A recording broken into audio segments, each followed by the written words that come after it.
I'm Josh Evans, and I love to help businesses build the right culture within their organizations so they can be more profitable. Do you want more engaged employees? Do you want your company to be more productive? Well, I'm going to show you how to do that. And I'm going to share with you the tools that I've used with hundreds of companies varying in size from 60,000 person conglomerates down to 5-person teams. So get ready and join me so we can build the right culture for your business.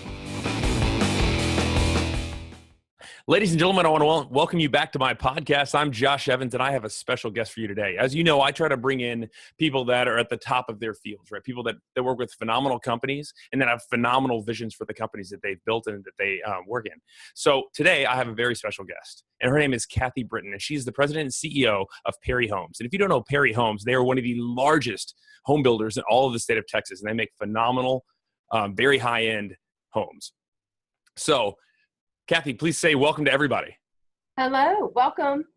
All right. Well, fantastic. I just want to dive right in. Your organization is phenomenally known for not only the culture that y'all have curated over the past 50 years in business, right? But the way in which you serve everybody that comes to buy a home from you. How do you make sure that the culture that you put in your corporate office makes its way all the way out to all the sales offices and to every interaction that your customers have? You know, a lot of that starts with our new employee training. So when we have an employee that comes in for the first time and is going to, let's say, go out into the field and be a salesperson or a construction manager, they go through our employee training, and there's big emphasis on our corporate culture and in particular our company values. And so they spend a full day here at the general office hearing from several of us. I generally will go in and speak and address the new employees as well. And then on an ongoing basis, we have folks here at the general office that will go out and meet with the salespeople. We have awards dinners and celebrations for them so that we show them how much we appreciate them, which is one of the big important parts of our culture, is appreciating our employees, which are our biggest, greatest asset. Awesome. Well, that's fantastic. I think too few companies focus on training early on, right? And they try to fix it later. And they put in, I guess, all kinds of policies to force people to act a certain way. But I think if you start from training like that, you really try to transfer the values of your organization into every new employee, they'll take that on as their own values within their career there. Let me ask you, so what are the values of Perry Homes? Our values, our core values are building a quality home, absolutely number one, providing an excellent customer service experience, and then also to always operate with character and integrity for our employees here, you know, executives, throughout the general office, throughout the field, our salespeople, construction managers, everyone. That's just very important. Well, no, and I think it is. And I think anybody that's been in business for at least a few years knows that integrity is the one thing that can set you apart from competition, because your customers know if you have integrity, your competition knows if you have integrity, and your employees absolutely can feel if that's something that's a core value. And so I think that's great. Well, it's critical to maintaining your reputation. I mean, absolutely. It's not only is it the right thing to do and the right way to operate a business, but it's vital to maintaining a good reputation. Absolutely. And, you know, I've had run-ins before with people that lacked integrity, and I choose not to do business with them. If it's somebody I'm a customer of, I choose not to do business with them. Heck, I've even worked with people before that lacked integrity. And when it came out, our management got involved, because the last thing we want to do is be represented by somebody that doesn't have integrity. Have you ever had any kind of run-ins or fallout with anybody that didn't have integrity? You don't have to say any names, but I'm curious if you've ever had to deal with that sort of a situation before. You know, certainly there have been situations, internal or external, but nothing I would want to give great detail to, and nothing that's been so severe or disappointing that it really negatively affected the company or me personally. That's good. And you know what? Let's just I've been very, very fortunate in that regard, I suppose. That's good. You know, and I say, let's not even give that negative thought any more of our time. Let's move on a little bit further. So, as far as creating the right culture, because Perry Homes is known to have this very phenomenal culture within your organization, but how do you make sure you maintain that? Because you get somebody that's away from the corporate office, that's at a sales office, or that's out there representing you, and years can go by. And how do you make sure that they stay committed to those core values, and they stay committed to maintaining that culture that you've developed? You know, I think one way that we do it is through the events that we have. And that's one thing that, since I've taken over the company, that we're doing more of, is employee events, showing our appreciation. And through that, the executives or I have a chance to speak to them and explain to them what our culture is. And I think it's just pervasive, really, quite frankly, either in the way that we do business, in the way that we handle any employee issues, or an issue with a customer or buyer. I think that when our employees see the way that we handle any issue, positive or negative, I think that's a huge example of our culture and what's important to us.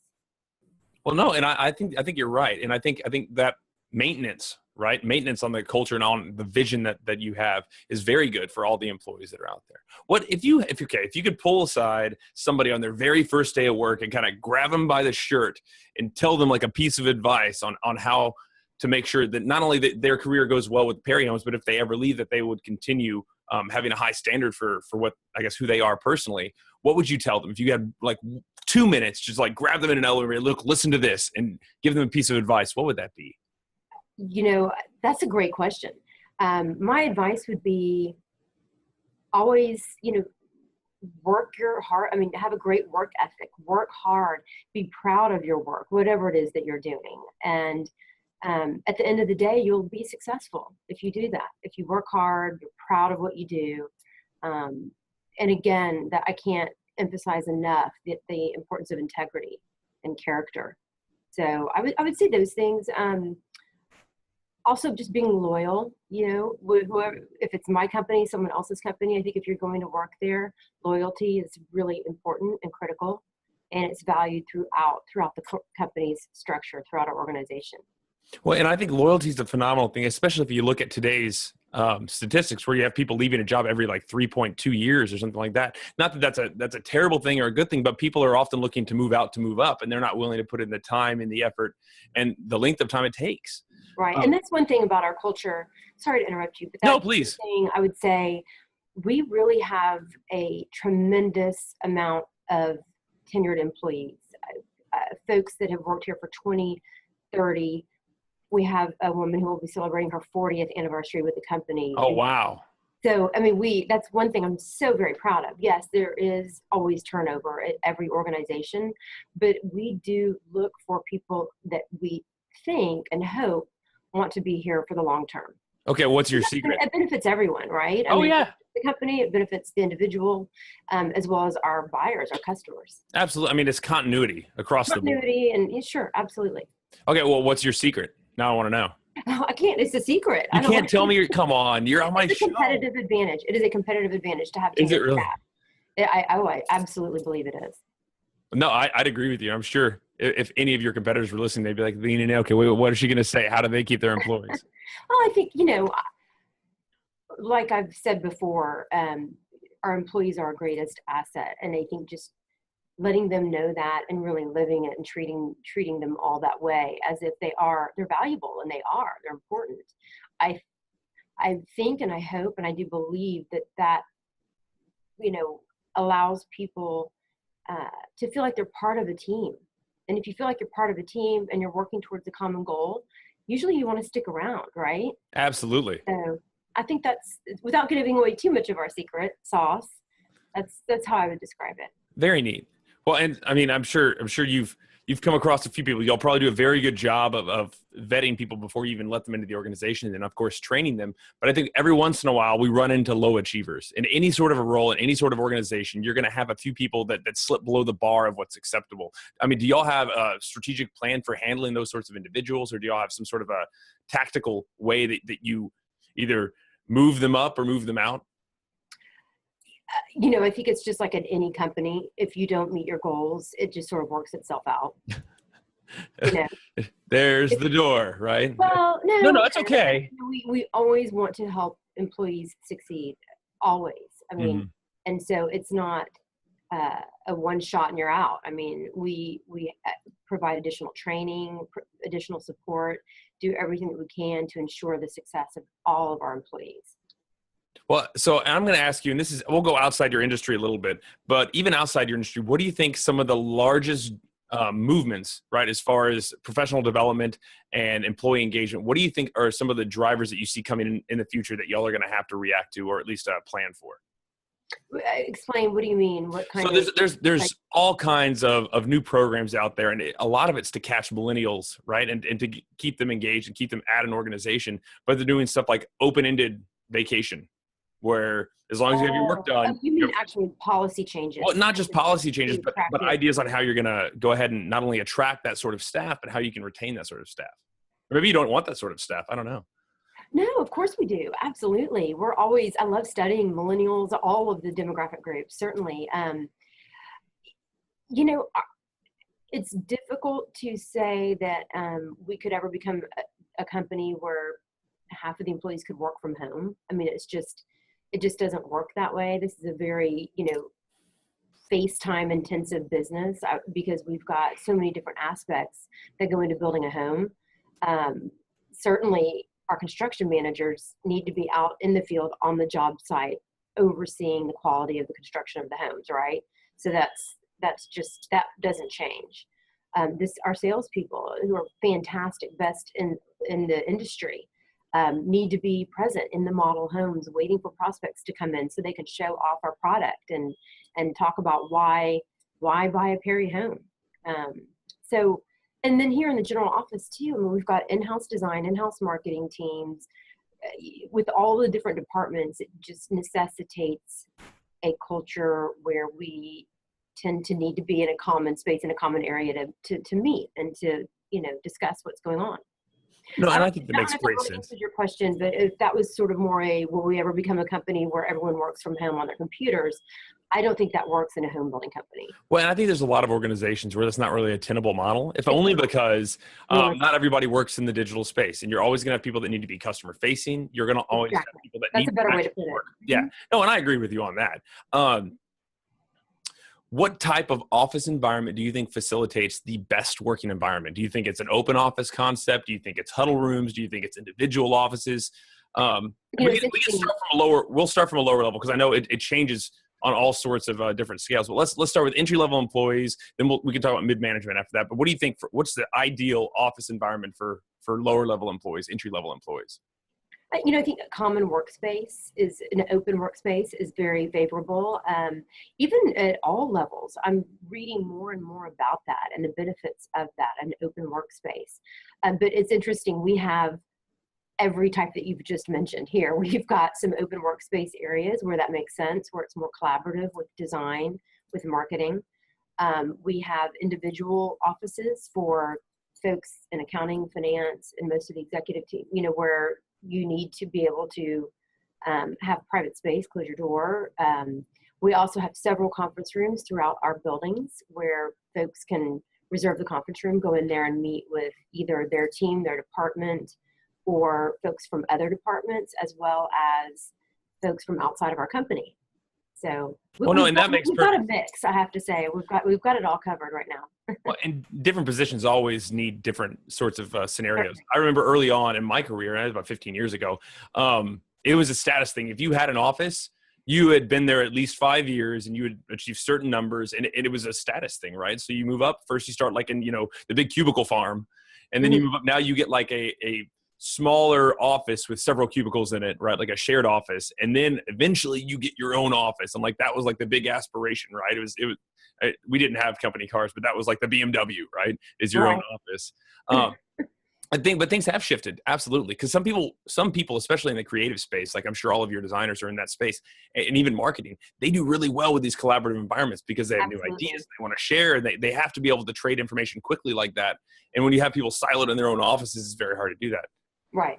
Mind you, on the other hand, I'm sure your sales staff love to have a place where they can go and sit and be quiet so they can make phone calls to all of their prospects. And they do. Or your accounting. Yeah. See that? And that's great. Yeah. It's good because I think it depends on the position, I guess, really, to answer your question. It just depends on the position here. No, and I totally agree with that. And I think too many organizations make the mistake of trying to apply a single cookie cutter solution across the board to all their staff. And so it's good that you're being so dynamic with it. That's awesome. We are. It's constantly changing. It's very organic. No, see, and that's good. I love it. So what kind of initiatives do you have within your organization for organizational development? Organizational development. Yeah. So they're usually HR initiatives, right? But it's team building, it's processes, it's continuation of the values training within your organization. Do y'all have any continued programs that you're doing with that? We do. We have continued training for the majority of our different departments, and certainly for construction and for sales staff.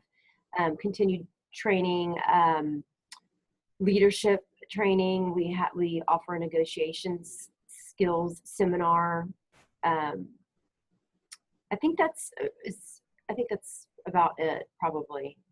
Well, neat. Well, and I mean, it's more than some organizations, absolutely. So I think that's pretty good. What do you think are some of the largest challenges facing businesses in the next 5 years? Businesses in all business, my industry? No, not just your industry. I want a big, high level view. Wow. In the next 5 years, all businesses, that's a big, broad scope. You know, geopolitical unknowns, I would say, would be the biggest, right? You don't know what's coming. Well, that's, okay, now you've gone economically, politically, macro. Right? That's very macro. Well, I mean, if you're talking about all businesses and even geographically not narrowed down, the economy, the concern, obviously, about what's going on with China. And, you know, in my industry in particular, rising interest rates. Of course, we're watching that. Don't know exactly what the effect will be yet, but, you know, it's something we keep an eye on. What's one of the hardest things you've ever had to do in a leadership role? You know, I'd rather focus on the best thing. Okay, what is the best thing you've been able to do? The best thing that I've been able to do in a leadership role is to continue my father's legacy. I promised him that I would take over the company after he passed away. And I've been able to do that and help grow the company with, you know, a fantastic executive team by my side. And so I think that's the best thing, is to have taken a business from sudden and unexpected loss of its founder and CEO to now growing into all 4 major markets in Texas and seeing over 20% growth this year in revenue. So that to me, that's what I would focus on, is the positive I love it.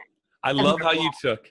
Yeah, no, that's good. I love how you took my very direct, very like aggressive kind of mean questioning. And you're like, no, I don't want to talk about that. I want to talk about the good stuff.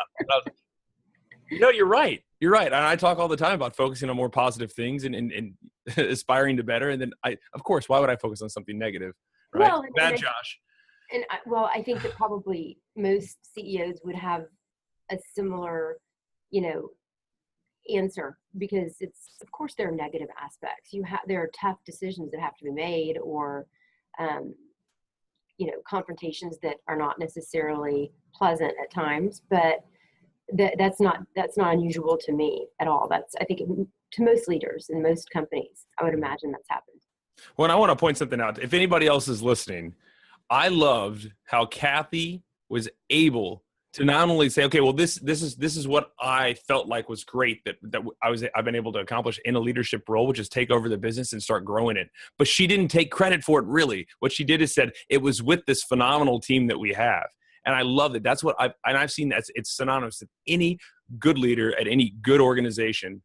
They do a very good job of giving the credit to the people that work for them and with them. And I just want to say thank you, because that is something that most leaders need to know, or especially people that are in middle or lower level management. If you're going to move up, it's all about passing on the praise, right? Mm-hmm.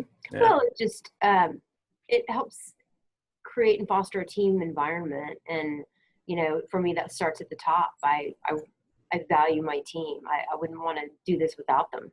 Hey, see, you think it's really common. It's not that common. So kudos to you. I can't imagine leading the company any other way. Well, that's good. That's good. Well, fantastic. All right. If you had any other small piece of advice, or let's go back. If you could go back in time and talk to yourself 20 years ago, say one piece of advice that you've learned between now and then, because we learn stuff every day, but what's one piece of advice that you've learned between now and then 20 years ago? If you could go back and just pull yourself aside and give yourself that piece of advice, what would that be? Oh, that's such a good one. Do I have to limit it to only one? You could say 2, but if you get beyond 5, I might have to cut you off. I know. Gosh, I mean, probably first of all, get an MBA, not a JD. But I mean, I loved law school, and I certainly learned a great deal. But I think I think having an MBA would be incredibly helpful. But that's something I can always. Actually, I'm getting that on the job every day. That education. You know what? I guess it would be not to be too concerned about, the day to day, and just think more long term, bigger picture, because you don't know what's coming. And I really didn't. See, that's a very good piece of advice. I like that. I want everybody to catch that real quick. Don't be too concerned on the minutia, right? The day to day, the Short term. details. Don't focus on the short term. Think long term. Love it. Bigger picture always. That's perfect. Well, fantastic. Well, I loved it. I want to thank you for your time. This has been phenomenal. You're welcome. I enjoyed my time. Thank you. Absolutely. Fantastic. Well, hey, I want to just say to all my listeners, thank you so much for joining me. And feel free to shoot in your emails at info@joshuamevans.com, and I'll see if I can answer those on future shows. So thank you for joining me today. You have a great rest of your day.